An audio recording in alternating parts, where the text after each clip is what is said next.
What's up, everybody? Welcome to a new video. I figured I'd make this video because Income School, a YouTube channel that's, like 200 times bigger than mine, or even more than that, created a community post that asked about what is the best blogging advice you ever received. And I thought this was actually a really good post because when people were commenting, the comments made sense. And I figured I'd share this with you guys, and you guys would see this because at the end of the day, we're all trying to achieve the same thing, which is create websites, create niche sites, create blogs that generate income. And the way to do that is, generating traffic and all that kind of thing. And speaking of generating income, right, I created this free course called Cash Cow Niche Sites Free Bloggers Mastery Course. Go ahead and go to our cashcownichesites.com website and sign up completely for free. Obviously, we do have other paid products, but go over to the free course, check it out, watch those videos. If you're learning or if you're thinking of starting a blog or a niche site to make some passive income over time, that's something that you can actually develop and nurture, go ahead and check out the course. But anyways, back to the video. It says here the best blogging advice. I wanted to go through some of the advice that people were saying here, and I wanted to evaluate it. I wanted to see, is it good advice? Is it not good advice?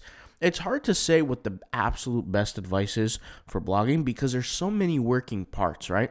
There's so many moving parts, to blogging. I mean, you have the blog posts, you have the SEO, you have the website, you have the content, you have the products to sell, you have the niche research. There's so many different aspects to it, and it's perfectly fine and probably keeps us really busy, but at least for most of us. But with that being said, let's go ahead and read some of this advice. It says, Jeanette says, just start. Don't wait for anything to be perfect before you start because you never will. You'll get better along the way as long as you just start writing and publishing. This is actually really good advice. I think I've told you guys this so many times in some of my past videos, especially if you're a consistent watcher. You know that of me, where I always tell you guys, just do it. And over time, you focus on getting 1% better every day. That's kind of like my motto, right? Getting 1% better every day, which means all you have to do is improve every single day. Before you put, your head on that pillow at night to go to bed, you just improve slightly every single day on that project that you're working on. And you can make a big impact in your business. The next one here, Lucky says, most don't succeed because they quit too early. That's a big one too, right? It's like, imagine if you're working on a blog for a whole month. Let's say you write 5 to 6 articles. I mean, really, what can you expect from that, right? It's only a month of Google realizing who you are as a website. It's not enough time to really develop and get traffic and make sales. It's not enough. It's not enough to make that money. So a lot of the times with a blog, you're going to need some time. You might see other videos of people saying, hey, I ranked on Google in 2 days or a month or whatever. And that's fine. And that does happen. But you have to have an established website to have that happen. And Google is not going to give you that trust until they see that you're consistently not only uploading, but you're also consistently providing good content to the user over a very, very long period of time. And so that could look like in the first year, you can create 30 blog posts. In the second year, you could create 20 blog posts, which is really not that much. I mean, you think of 2 years worth of work, 50 blog posts is really nothing. You do that. Google just needs time with you. They need to compare your articles to the competitor. They need to see how their users react to it, right? Because it's on Google if they don't provide good results to the user, because then the user will then go find another search engine. And especially now, it's more prevalent more than ever, especially with what's going on with Bing. So that's very important. It says here, when you said that you need at least 35 blog posts to be written to be starting your blogging career. So somebody said here, you need at least 35 blog posts to essentially start your blogging career. And I disagree. I don't think you have to put a number on it. I always recommend anywhere between 30 to 90 for a blog. Some people say, how many blog posts do you need for your blog? 30 to 90. But you know what the element they're leaving out is the amount of time it needs for Google to pick those blogs up, to index them, to rank them, to crawl them, all these kind of things. Obviously, crawling is pretty quick and things like that. But in terms of the ranking over time, getting that traffic, Google takes a very long period of time for that. So let's just say if you had the power to create those 35 blog posts overnight, just because you post them doesn't mean you're going to start getting traffic. That's not the way it works, right? Google, Google has to do is you have to have a domain authority. You have to start establishing your website, and that's not going to happen until you start ranking slowly and Google starts taking into account every single blog post. So just because you have 35 blog posts doesn't mean anything. That doesn't mean you really have started your career, right? Because you could have wrote them overnight. I don't know a career that doesn't pay, right? So you're not going to get money overnight. It's going to take a while for that to kind of happen.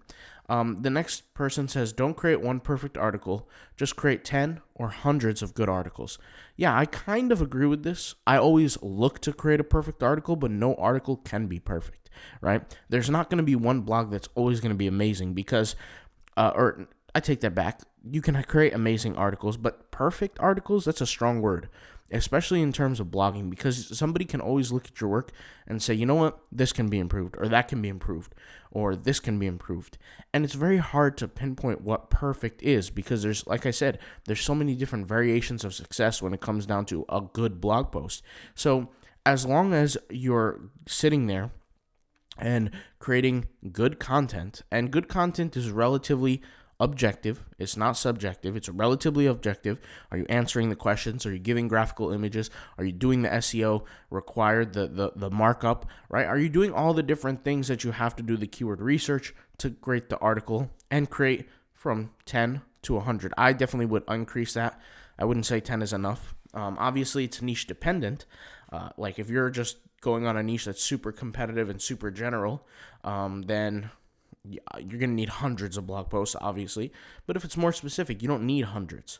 You can have much less than hundreds. In fact, that's kind of what we teach. In fact, I think I said that in one of the first 2 videos in our free Bloggers Mastery course. I think I mentioned that. But that's one section right there. And then somebody says, don't forget to exit when you are high. Sooner or later, some Google update will hit your site and you sail on a loss. All right. I get what this person is saying. So he's saying once your blog is creating as much income as it possibly could, that's when you sell it. But here's the thing. You really don't know what's that ceiling for your blog or your business. You really don't know. And if you're taking your blog seriously and you're always improving it, right, and you're working on it consistently, let's just say in the first year, it could end up 2 years down the line hitting a peak and making more money. So it's not that you should exit when you're hot. You should exit when you're comfortable if you're going to exit. I'll tell you guys this now. There are some blogs that I have that I haven't touched in 4 or 5 years. And these blogs that produce an income have peaked and they've also declined, right? When they declined, I don't feel like I should have sold at a certain period of time. No, because what I look at it is I look at it like an asset. And that asset can be improved to create more money. So if I really wanted to make more money on that asset, right? I can, let's just say at one point the blog was making $1,200 a month, right? The blog, the whole entire website. And now it makes $600 a month. Yeah, it's a 50% decline.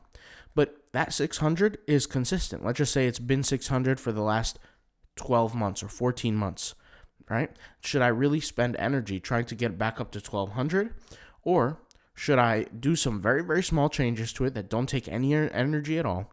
And then should I build a whole entire new platform? And then over time, I could have another website that's generating 600 a month. Then at that point, I have 2 websites generating 600 a month. If I wanted to then improve something, I could, but that wouldn't be my focus. I would be focusing on creating as many assets as I possibly can. And the more assets I have that is generating me income, the more income I generate. I can't tell you guys how valuable that is enough where if 1 month an income stream is going a little bit downhill, I have another income stream that picks it right up. It's so beneficial. I can't stress that enough. And I remember when I had only one business and I was focusing on that just one business, right? And, you know, whatever happened to that business, I was on the hook for it. If that business income decreased, you know, I was nervous. And if it went all the way up, well, I celebrated. But the other side of that is much more scary. Like if you're relying on that one income, it's hard. And it's not like being an employee. Being an employee is much more safe when you're going, all you have to do is show up to that job and do your work every single day. That's not the same when it comes down to, a business, like a straight up business. And the way I look at it now is I have one business with many different portals, and all those portals are different assets, and those assets are websites, right? So whether it be the testosterone boosting blog you saw, the treadmill blog, the lifestyle blog, the health blog, I have so many different kinds. Like I said, I have a huge portfolio of them. Regardless of what it is, it doesn't really matter. The point here is that when one goes down, I don't sweat it, right? And when I say goes down, I'm not saying goes down like shuts down. I'm talking about like the income goes down a little bit. It's not going to change my life because I have 40 other, close to 40 other blogs, right? A little bit more that generate an income for me. So I really wouldn't, for most people watching this, I really wouldn't focus on an exit because you still have to build, right? An exit should happen if you're going to exit for, like, let's say 7 figures, maybe even high six figures. Other than that, I really wouldn't exit because the income that's consistently coming to you is better than what you're going to get for it, because you can do some easy improvements and have it increase more income. So yes, it's not generally, this is phenomenal advice for anybody who's sitting there and who's a blogger. And honestly, between me and you guys, I usually don't, I guess you could say, participate in groupthink, right? Because I think groupthink is detrimental, and it's a corporate way of thinking that actually, not corporate, it's a way of, I think, enslaving, to be honest. And I know this is a whole different conversation. I know many people are not going to agree with what I'm saying, and that's fine. But I think it's very important to have your own ideas, your own mindset, all this kind of stuff. But this is generally really good advice for most people, especially if you're a beginner, if you're starting to get into the business, if you're starting to make money. All you have to know, really, if you're a blogger, if I had to give the best advice, all you have to know is that Google ranks good content. And your job is to create a website, an all-inclusive website that produces good content always. And the website has to be good enough that Google will be able to show it to the world. That's the best advice I would give. And I know it's general, but if you think of it from that angle, you're going to ask yourself all the time while you're working on your website, what can I do to improve it? Like you guys just saw on our blog, howtoboosttestosterone.org. Let me actually pull it up here.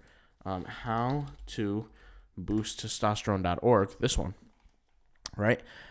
We did some slight improvements, but it improved our ranking. Overall, it gave a whole lift to the website. I talk about this before, but every single blog post that we create, like let's say this one, okay, this is a good blog post. It's written well. It's not the best ever, but it's good, right? And it's somewhat, I wouldn't say long, but it's decent, right? It's not terrible. This blog post right here is going to give, I wouldn't say gave, but is going to give our website for the next year a lift. That lift might be 0.5% of a lift in terms of traffic. It might be 1%. It doesn't matter. It's a lift, right? Google looks at it and says, you know what? This is a good written article. And it gives more authority to the rest of our website. And remember what I said about domain authority. Domain authority is not what you see when software tools give you that little ranking number, right? That's not what it is. Domain authority, even though that's a good metric to measure it, domain authority is how Google views your website. And there is no software that's going to be able to give you a metric on that or a number on that because Google doesn't give you that information. All you can look at it is how much is Google ranking you? How are they improving your blog? And really, I would say for the first year and a half, you should have a goal of trying to improve every single month when it comes down to traffic. It doesn't have to be a large percentage, like 50% improvement month to month, but it should be an improvement. You should be beating the month before because the first year and a half is where a lot of the understanding of what your website is in Google's eyes gets solidified. And that's very, very important, especially when you're creating that content. All right, guys? So thank you guys for watching. Hopefully this video was helpful, and hopefully you guys can take this and go make some money with it. I'll talk to you guys later. Peace out. Bye.